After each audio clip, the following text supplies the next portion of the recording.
L'actualité à la une ce dimanche pour une deuxième sortie officielle du Premier ministre à l'intérieur du pays.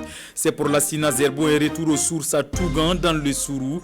Une visite à caractère humanitaire dans une zone à fort défi sécuritaire. Images et commentaires en début de journal. À suivre également dans cette édition le désengorgement de Karpala, un quartier de Ouagadougou avec une nouvelle infrastructure routière en finition. Nous serons tout à l'heure sur l'avenue des pylônes. Et puis, une candidate déclarée à la prochaine élection présidentielle française, Christiane Taubira, s'est exprimée samedi à Lyon depuis le quartier de la Croix-Rouge, lieu symbolique pour l'ex-garde des Sceaux. Elle est de la gauche. Voilà pour le sommaire. Madame, Messieurs, merci de nous suivre. Le nouveau Premier ministre prend langue avec les Burkinabés. D'abord Kaya dans le centre-nord et pour sa deuxième sortie, Lassina Zerbo a foulé le sol de Tougan dans le Sourou, un retour aux sources. Un mois après sa nomination, le chef du gouvernement s'est voulu solidaire des déplacés internes et des forces de défense et de sécurité. Explication de Daouda Ouattara et Vincent Kenderbiogo. C'est une journée qui n'aura pas été de tout repos pour le Premier ministre en visite ce samedi à Tougan. Ici, Lassina Zerbo va à la rencontre de centaines d'enfants déplacés. Comme un père, le chef du gouvernement sympathise avec les tout-petits, visiblement enthousiastes au contact de leurs visiteurs de marque. Un repas déjà prêt et des jouets sont à partager à cette occasion. Mais c'est surtout l'occasion pour les enfants déplacés internes de lancer un cri de cœur au gouvernement par la voix d'un porte-parole. Nous avons pitié et prions Dieu que la paix revienne pour nous permettre de retourner dans nos villages, pour pouvoir vivre avec nos parents. Le Premier ministre écoute attentivement et en réponse, Lassina Zerbo livre un message d'espoir, un message à faire rêver les enfants qui doivent poursuivre leurs études malgré les conditions difficiles.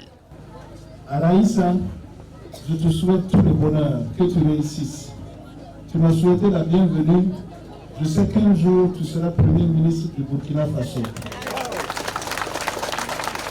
Eux aussi sont des déplacés internes.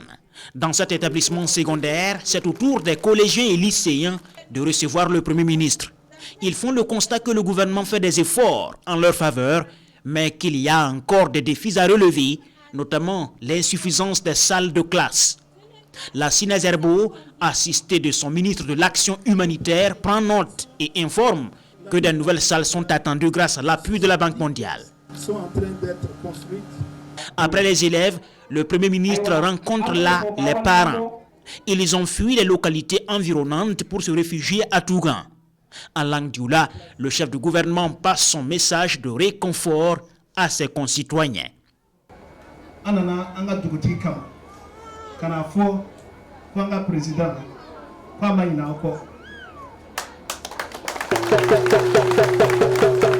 Vraiment, la visite du Premier ministre, de Monsieur le Premier ministre, vraiment, ça nous va tout droit au cœur parce que nous ne nous sentons pas seuls.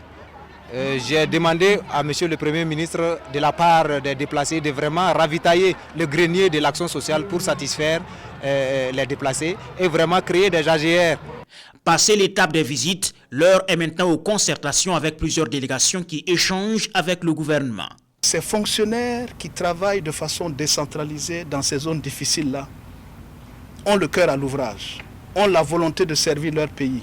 Moi, j'étais très touché d'entendre ça et j'ai pris justement à moi cette opportunité de saluer la ministre de l'Action humanitaire et du genre, de remercier, de féliciter ces agents qui sont sur le terrain pour ce que j'ai entendu des populations elles-mêmes, des déplacés eux-mêmes.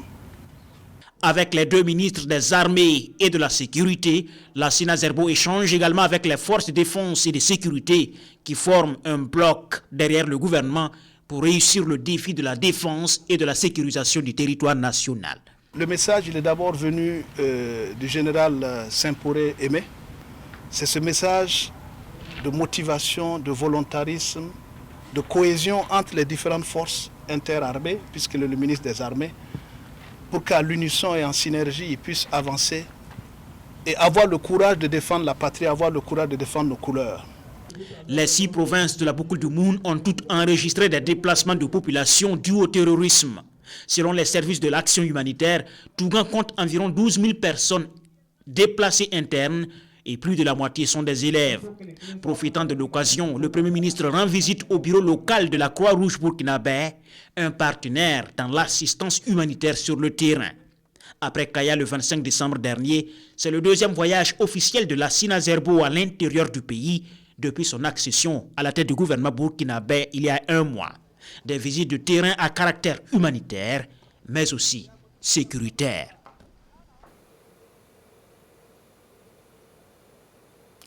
Devoir de redevabilité du bourgmestre de la cité de Yendabili, Jean-Claude Louari, a tenu à rencontrer les ressortissants de la région de l'Est, en particulier ceux de la commune de Fada ici à Ouagadougou, pour le bilan de sa gestion et les difficultés rencontrées dans cette partie du pays, durement éprouvée par les attaques terroristes. En clair, Fada, résiliente, veut bien compter sur l'ensemble de ses fils et filles de la localité. Le point des échanges avec Souleymane Sanou et Maxime Zongo. 4 heures d'horloge, pas moins, c'est le temps mis à l'occasion de ce face-à-face entre responsables de la commune de Fada et les ressortissants de la cité de Yendabili à Ouagadougou. Éducation, santé, eau et assainissement et bien d'autres secteurs vitaux ont été longuement passés en revue. Un exercice de redevabilité que la commune a répété dans la capitale après celui de Fada il y a de cela quelques jours. Nous avons réalisé 104 forages, nous avons construit un centre médical, nous avons construit 7 CSPS, nous avons réalisé 30 blocs de 3 salles de classe. Nous pouvons en citer beaucoup, mais la particularité de la commune de Fada, nous n'avons pas été capables de faire des inaugurations afin que l'opinion nationale puisse la savoir pour des raisons purement de sécurité. Malgré un contexte difficile, des projets et non des moindres sont également en voie de finalisation. Nous avons monté donc un projet et Dieu merci par l'accompagnement de l'État, la Banque mondiale met à la disposition donc environ 7 milliards de francs CFA pour permettre à la commune de Fada de réaliser 30 km de caniveau. C'était notre projet phare et c'est prévu donc que ce projet démarre dans le mois de mars. Et dans 3 jours, nous nous retrouvons à Fada avec AGETIP pour valider les dossiers. Les 30 km donc, de caniveau seront accompagnés de 30 km de voirie. Nous avons des projets que nous avons ensemble, le conseil municipal et la délégation consulaire, à savoir la réalisation des ports secs, la réalisation effectivement des sites de stationnement pour des camions à marchandises. Les difficultés rencontrées, les solutions à apporter pour que la commune de Fada puisse rester résiliente et poursuivre son développement, autant de centres d'intérêt qui ont suscité beaucoup d'interventions. Et cette rencontre, selon le maire, aura permis de lever beaucoup de malentendus. Toute chose qui permettra aux fils et aux filles de la commune de regarder dans la même direction. Comme annoncé en titre, Ouagalabel est en chantier. Je vous invite à Karpala sur l'avenue des Pylônes. Juste 5 minutes, c'est le temps qu'il vous faut désormais pour parcourir les 10 km qui rallient la RN4 route de Fada à la RN5 route de Pau via le quartier Karpala dans l'arrondissement 11 de la ville de Ouagadougou. Les travaux lancés en 2020 sont en cours d'achèvement. Constat de Césaire Carrefour et Amandine Lalsaga. Nous partons de l'intersection Kambabassi, route de Pau, en direction de Saba. Nous empruntons l'avenue des Pylônes, une voie à double sens nouvellement construite. À moins de 5 minutes, nous traversons le quartier Karpala, ce qui n'était pas possible il y a de cela quelques mois.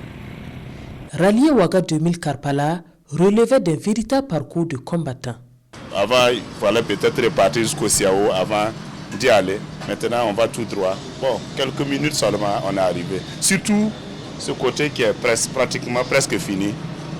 En 5-6 minutes, on a déjà rejoint la route de Pau. La voie est la bienvenue. En tout cas, ça nous a beaucoup soulagés. Étant un riverain, par avant, bon, en tout cas, étant arrêté ici, si on faisait quelque chose de 5 minutes, déjà, bon, on était couvert de poussière. Actuellement, comme il n'y a pas de poussière, bon, il y a des maquis, il y a des restaurants, donc bon, c'est un plus, quoi. C'est une voie vraiment qui nous arrange. Elle est venue en bon moment puisque la circulation à Ouagadougou maintenant c'était vraiment un problème. Mais avec cette voie-là, nous arrivons à bien circuler, ça nous arrange, c'est un bon raccourci. La route des pylônes, longue de près de 10 km, est en cours d'achèvement. Quelques petits travaux, ça et là, qui n'empêchent pas la circulation. Qui viennent de Samba, d'Assasgo, de Binogo, au lieu d'aller vers l'échangeur de l'Est, avant de rejoindre Ouaga 2000, préfèrent passer ici. Donc bon, c'est un soulagement. Beaucoup de gens passent par là maintenant. C'est l'occasion pour nous de faire de bonnes affaires dans nos commerces. Nous sommes impatients qu'on nous autorise à rouvrir nos commerces. Qu'à cela ne tienne, certains riverains estiment qu'il faut accélérer les travaux. Selon eux, des accidents sont constatés sur ce tronçon qui relie la route de Pau à la RN4, route de Fada. Et aujourd'hui, leur souhait est de voir réceptionner dans les plus brefs délais cette voie qui désenclave totalement Karpala et ses environs. Un programme à trois, le Niger, le Mali et le Burkina sur financement du Japon. Le projet commerce transfrontalier pour la consolidation de la paix dans la région du Liptako-Gourma dépose ses valises à Kaya et fait de la formation au métier son credo. Renforcement des capacités des hommes et femmes dans plusieurs filières de l'artisanat et de l'agroalimentaire et une dotation en matériel évaluée à 46 millions de francs CFA pour booster leur activité. Le point en image avec Amado Ouedraogo, Issaka Suleiman Diallo et Jacques Lamissa Tarpaga. Ces femmes, ces jeunes filles et ces hommes savent désormais comment fabriquer du savon, faire de la tannerie et transformer différents produits. Ils reçoivent du matériel en renfort pour être plus efficaces. Ce sont en tout 342 personnes des communes de Kaya et Yalgo dans la région du Centre-Nord qui reçoivent ce matériel. Avec la formation qu'on a pu obtenir un peu et puis améliorer notre travail pour empêcher beaucoup de choses, pour nous guider dans la vie. Après avoir reçu tout ce matériel, nous sommes vraiment prêts. Et vraiment, nous sommes satisfaits. Nous ne pouvons que remercier et leur dire de s'attendre à ce que nous aussi, nous leur prouvons que nous sommes vraiment des femmes capables. Le développement des capacités des bénéficiaires est l'œuvre de l'Alliance technique d'assistance au développement ATAD. Ces actions visent à faciliter la réinsertion économique, surtout des personnes déplacées internes. Nous avons un dispositif de suivi de ces bénéficiaires-là. Cela nous permet, sur la base de ce dispositif, de nous assurer que les bénéficiaires progressent évoluent dans leur position de personnes vulnérables à des personnes beaucoup plus résilientes. Commerce transfrontalier pour la consolidation de la paix dans la région du Liptako-Gourma, c'est le nom du projet soutenu par le PNUD et mis en œuvre au Burkina Faso, au Mali et au Niger. Moment solennel à la JCI Burkina Faso, cette rentrée de la jeune chambre internationale qui s'effectue sous l'angle de la contribution de l'entrepreneuriat social au développement économique consacre également le lancement officiel des activités de la JCI en 2022. Des actions amenées par la nouvelle équipe installée pour un mandat d'1 an. Gérard Sommet, ici à Kanana. Il préside désormais aux destinées de la jeune chambre internationale Burkina Faso. Statut, règlement intérieur et bâton de commandement en main, Seydou Ouad Belem prend officiellement les rênes de la JCI pour une année. La santé et le bien-être, l'éducation et le développement durable sont les axes d'intervention de la jeune chambre internationale. Des piliers sur lesquels compte s'appuyer le tout nouveau président pour impacter davantage les communautés au quotidien. Les objectifs, c'est quoi? C'est déjà ramener notre organisation à un autre niveau de responsabilisation qui permettrait de pouvoir contribuer à améliorer nos différentes communautés, à se mettre aux côtés de notre gouvernement et de notre État dans la lutte contre tous ces maux que nous vivons aujourd'hui. Offrir aux jeunes des opportunités de développement afin de leur permettre de créer des changements positifs, c'est le leitmotiv de la jeune chambre internationale Burkina Faso. Et cette rentrée solennelle pose la problématique de la contribution de l'entrepreneuriat social comme alternative au développement économique. Le contexte actuel du pays invite tout un chacun à se rendre utile par son impact au niveau communautaire. Et nous pensons que si chacun fait de ce thème un leitmotiv, on a de très belles perspectives en face de nous pour réaliser des projets innovants. Pour nous, c'est vraiment un grand jour de connaître ce qu'ils font et de savoir que nous pouvons sceller un winning business, pourquoi pas. Donc, je puis les rassurer que nous allons travailler avec elles pour le développement de nos collectivités. La Jeune Chambre internationale Burkina Faso, c'est 16 organisations locales membres. Une communauté qui s'agrandit davantage avec l'adhésion de nouveaux membres. Une nouvelle mosquée pour davantage raffermir la foi des fidèles musulmans de Coté-Dougou, un village de l'arrondissement 4 de la ville de Bobo-Dioulasso.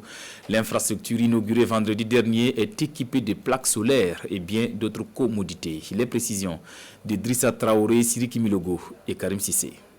Ces 2 rakats marquent l'ouverture officielle de la mosquée de vendredi de Coté-Dougou. Bâtie sur le site de l'ancienne mosquée, sa réalisation vient offrir un cadre de prière plus agréable aux fidèles musulmans de ce village situé à un jet de pierre de Bobo-Dioulasso. Son inauguration est une occasion pour le représentant du parrain d'inviter les occupants des lieux au raffermissement de la foi. Un message de félicitations parce que vous voyez que c'est une grande mosquée de vendredi. Une imposante mosquée de vendredi qui a été érigée ici. Demandez aux érudits, aux grands imams, aux cheikhs qui sont ici présents et à toute la communauté de prier pour la paix au Burkina Faso. Équipée de plaques solaires, de tapis de prière et dotée de latrines, cette mosquée est le symbole d'une solidarité agissante des fils et filles de Coté-Dougou. Ce lieu de culte est accueilli avec joie et fierté par les musulmans de Coté-Dougou et des villages environnants. Nous n'avons même pas les mots pour exprimer notre joie, parce que c'est une première dans la vie du village pour qu'un événement de ce genre se produise. La population de Coté-Dougou, les musulmans de Coté-Dougou, même les non-musulmans de Coté-Dougou, nous sommes tous contents de l'achèvement de la construction de cette mosquée. À cette prière inaugurale, des doigts sont faits afin que le Burkina Faso retrouve la paix, la sécurité et la cohésion sociale.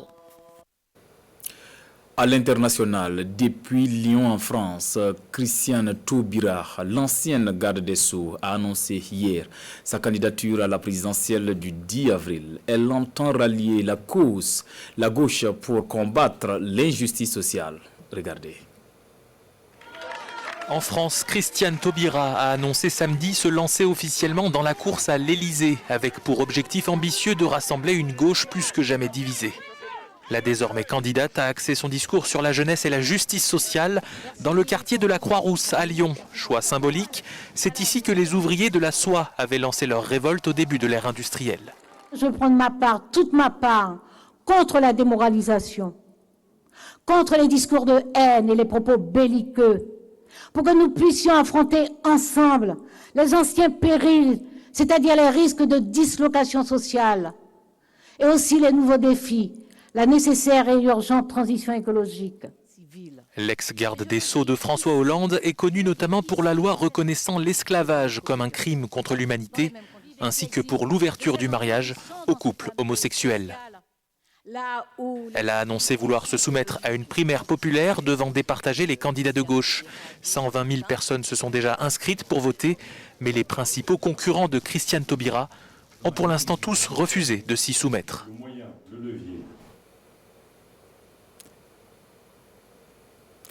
À présent, les échos de la CAN Cameroun 2021. Les étalons sont actuellement à Bafoussam pour le 3e et dernier match de poule contre les Antilopes d'Éthiopie demain à 16h. Le 11 national qui retrouve le capitaine Bertrand Traoré, Dango Ouattara, Soumaïla Ouattara et Seydou Saint-Poré testés positifs. Hélas, pour ce match crucial pour le billet du Burkina.